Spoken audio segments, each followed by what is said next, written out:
सुप्रभात बच्चों, मैं नीलम शर्मा आपकी संस्कृत की अध्यापिका आपका संस्कृत की कक्षा में बहुत बहुत स्वागत करती हूँ।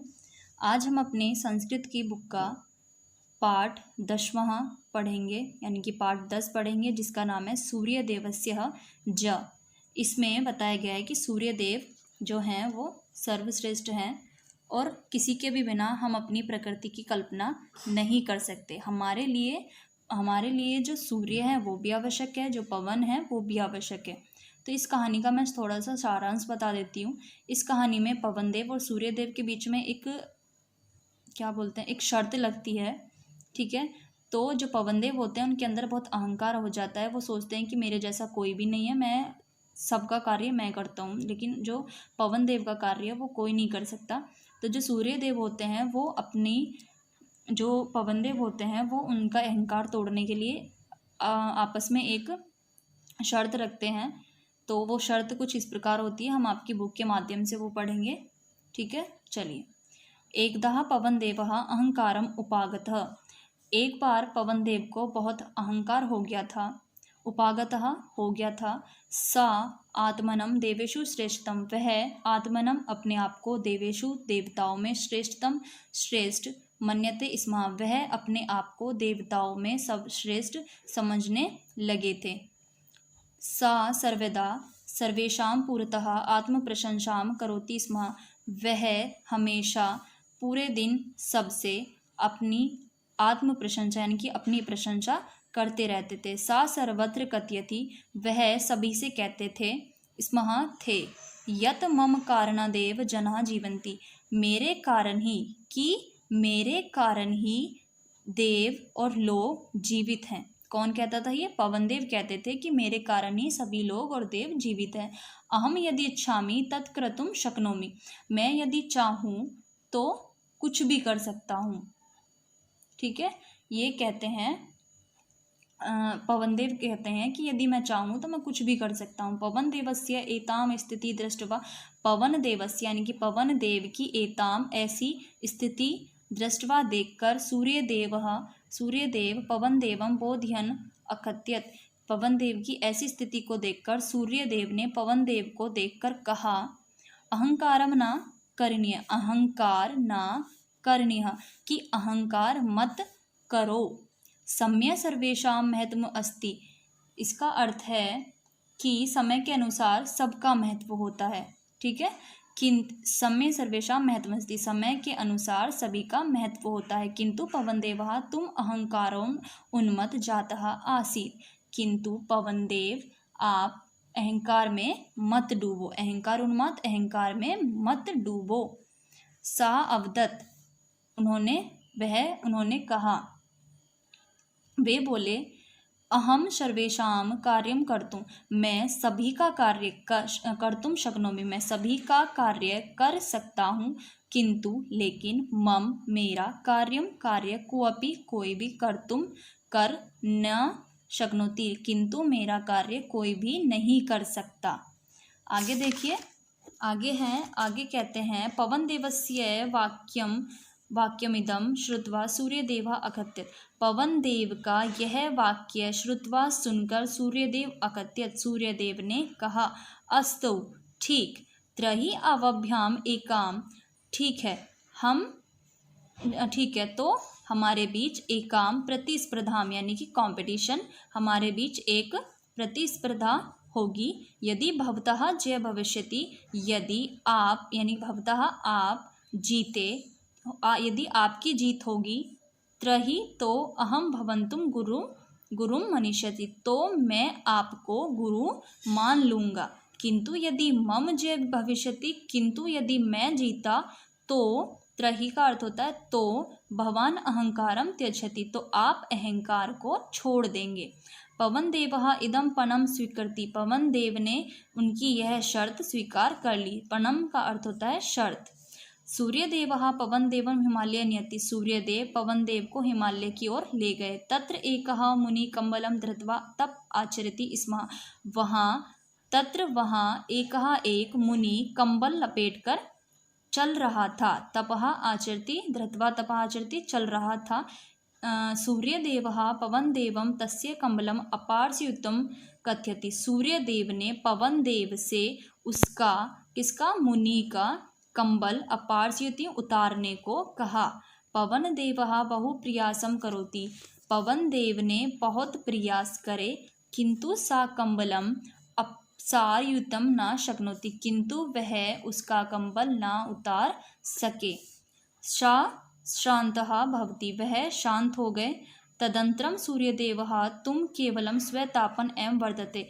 उसके बाद सूर्यदेव ने तो केवल अपना स्वतापन, अपना ताप ही बढ़ाया। सा मुनि स्व कंबलम निष्कासयति, और उस मुनि ने अपना कंबल निकाल दिया। इदम दृष्ट्वा पवन देव लज्जितः भवति, यह देखकर पवन देव लज्जित हो गए। सा स्वअहंकारम त्यजति, और उन्होंने अपना अहंकार छोड़ दिया। अतः उच्यते, इसलिए कहा गया है, दंभो दर्पो अभिमानश्च क्रोधः पारुष्मेव अमेव च अज्ञानम च अभिजातस्य पार्थ संपदा आसुरीम। इसका अर्थ है कि पार्थ, कि हे पार्थ यानी कि हे मनुष्य, दंभ, दर्प, अभिमान, क्रोध और कठोर पारु का अर्थ होता है कठोर, और अश्मेव का अर्थ होता है वाणी। कि दंभ, दर्प, अभिमान, क्रोध, कठोर वाणी और अज्ञानम यानी कि अज्ञानता, च अभिजातस्य पार्थ, ये पुरुषों के नहीं बल्कि है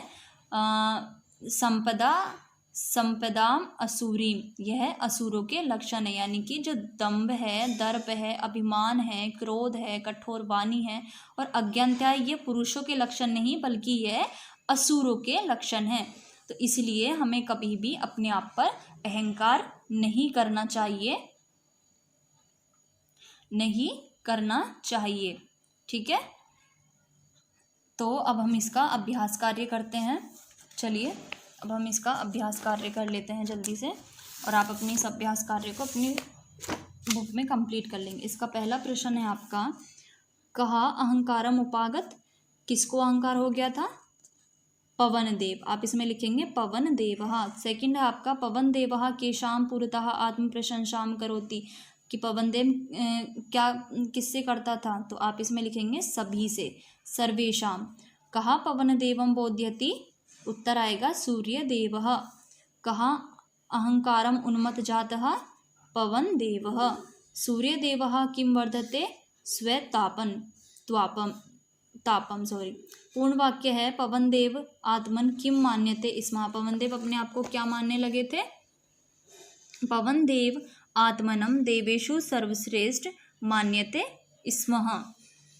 सूर्य देवः पवन देव बोध्यान किम अकथयत्, सूर्य उत्तर लिखेंगे सूर्य देवः पवन देवम बोधयन अकथयत् अहंकारम न करणीय सम्य सर्वेषां महत्वम अस्ति। अगला है आपका, सूर्य देवः प्रतिस्पर्धायाः कम नियमम अकथयत्, उत्तर आएगा सूर्य देवः प्रतिस्पर्धायाः नियमम अकथयत्, यदि भवतः जय भविष्यति त्राहि अहम भवन्तुम गुरुम मनिष्यसि, किंतु यदि मम जय भविष्यति त्राहि भवान अहंकारम त्यजति। अगला है, सूर्य देवः पवन देवम किम कुरुतम कथयति, उत्तर आएगा सूर्य देवः पवन देवम मुने कंबलम अपसारयुतम कथयति। पवन देवः किम त्यजति, पवन देव ने क्या त्याग दिया? पवन देवः स्व अहंकारम त्यजति। प्रश्न नंबर 3 है आपका, रेखांकित पदों से हमें प्रश्न निर्माण करने हैं। पहला है पवन देवः अहंकारम उपागतः, इसका उत्तर आएगा पवन देवः कम उपागता और प्रश्न चिन्ह। मम कारणात् एव जना जीवन्ति, मम कस्मात् एव जना जीवन्ति। सम्य सर्वेषां महत्वम् अस्ति, सम्य केषां महत्वम् अस्ति। सा स्व अहंकारं त्यजति, सा कम त्यजति।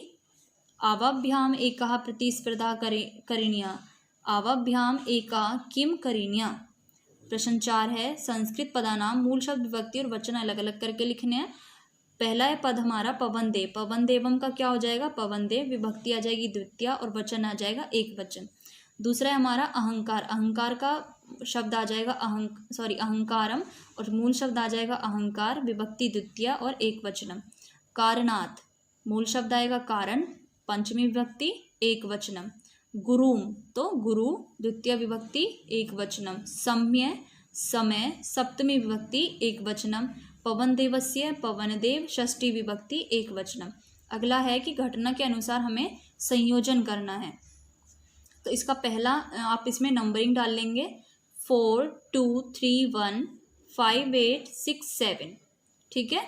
यानी कि हमारा ये सीक्वेंस से लगेगा, घटना के अनुसार हम इसको लगाएंगे। तो आप इसके नंबरिंग जो है वो लिख लीजिए अपने बॉक्स में। तो आप इस तरह से आएंगे कुछ 4 2 3 1 5 8 6 7। अगला है आपका क्रियाकलाप। क्रियाकलाप में आपको मंजूषा दी गई है, उसकी सहायता से आपको 5 वाक्य बनाने हैं। तो आप पहला लिखेंगे एतत् सूर्य उदयस्य दृश्यम अस्ति। तो इसमें सूर्य भी आ गया, दृश्यम भी आ गया।